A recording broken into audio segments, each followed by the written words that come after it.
In the fall of 1819, famous fur hunter Donald Mackenzie entered a camp of 10,000 Shoshone, Paiute, and Bannock along the Boise River. The camp was 7 miles long, located on both sides of the river, and reached from Table Rock to Eagle Island. The original people had congregated for social and economic changes between the closely related Nubik language tribes. Remnants of this group now live on the Duck Valley Indian Reservation.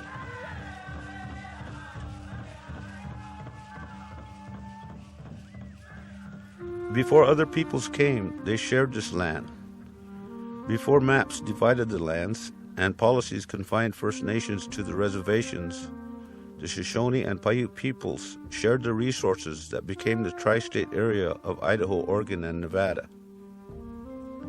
Historically, the bands of the Duck Valley Reservation utilized the area of the Snake River Plain north to the Sawtooth Mountains from New Meadows and Hell's Canyon, west to the Malheur River area in Oregon, and south to the Humboldt River area in Nevada. While the bands of both tribes moved around the region, in these lands they would come together as the patterns of hunting and gathering brought them to the same place as the cycle of time played out, as the Creator had intended. Let me explain first that the Shoshone Paiute tribes are several tribes that were brought here on this reservation. First of all, there was the Western Shoshones from the south in Nevada, and that was where this reservation first was set aside for the Western Shoshone people.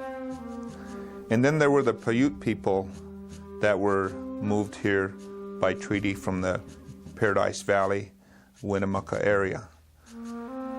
And then also after the Bannock War of 1878 came the Northern Paiute people after their release from Fort Simcoe, Washington, and Yakima.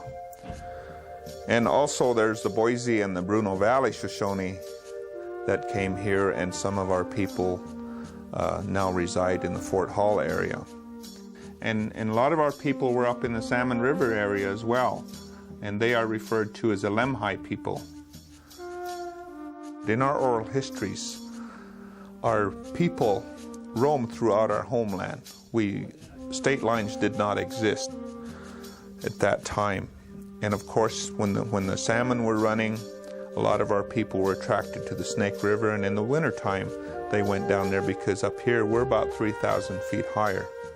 So many times nowadays when we talk with agencies and states, they refer to us as different people, but in reality we're all related in some way.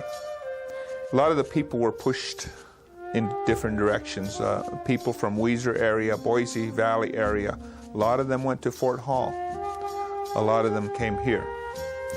And as I say, the Northern Paiutes came here. So that's how we ended up here on the Duck Valley Reservation as the Shoshone Paiute tribes. But we are, of course, Shoshone Paiute people, but we all came from different areas. Once the non-Indians came to their lands, the Shoshone and Paiute had similar unfortunate experiences as other tribal groups with these new peoples. The travelers on the Oregon Trail, as well as the California Trail, cut through their territories, devastating the land and resources of the tribes. When these non-Indian people got to a place called Three Island Crossing on the Snake River, these folks were really in terrible, terrible shape. And our people helped them, took care of them, and our way of medicine and lifestyle helped them to survive and brought them along where they continued on into Oregon. And a lot of them stayed throughout the Snake River Plain and the Boise, Bruno Valley areas. Frequent confrontations occurred during the immigration and ultimate occupation of prime lands of the region. The discovery of gold in the Boise Basin brought a flood of miners in 1862.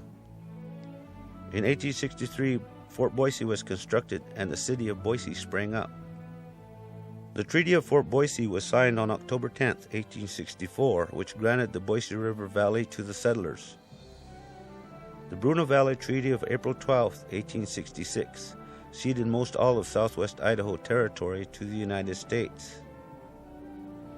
During this period, vigilantes had placed a bounty on Indian scalps, and hunting Indians became the order of the day in February of 1866.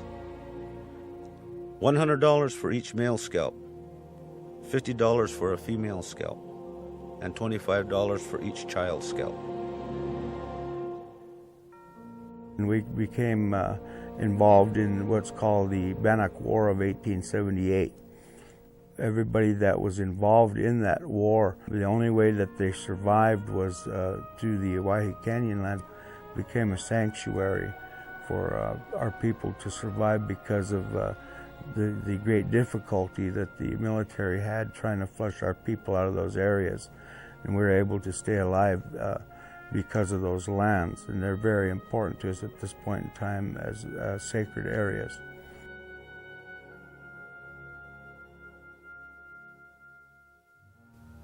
The Western Shoshone of northern Nevada signed a peace treaty in 1863 which allowed for the traversing and settlement of lands in the Nevada Territory.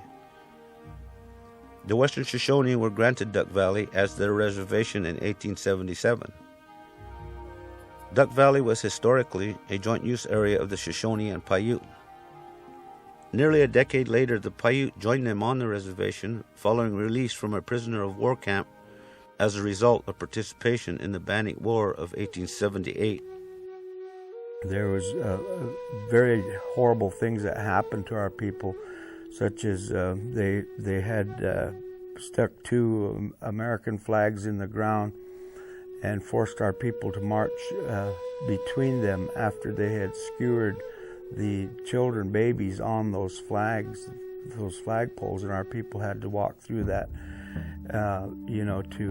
for the military to let them know that if they tried anything on that forced march, that death would be the end result for them.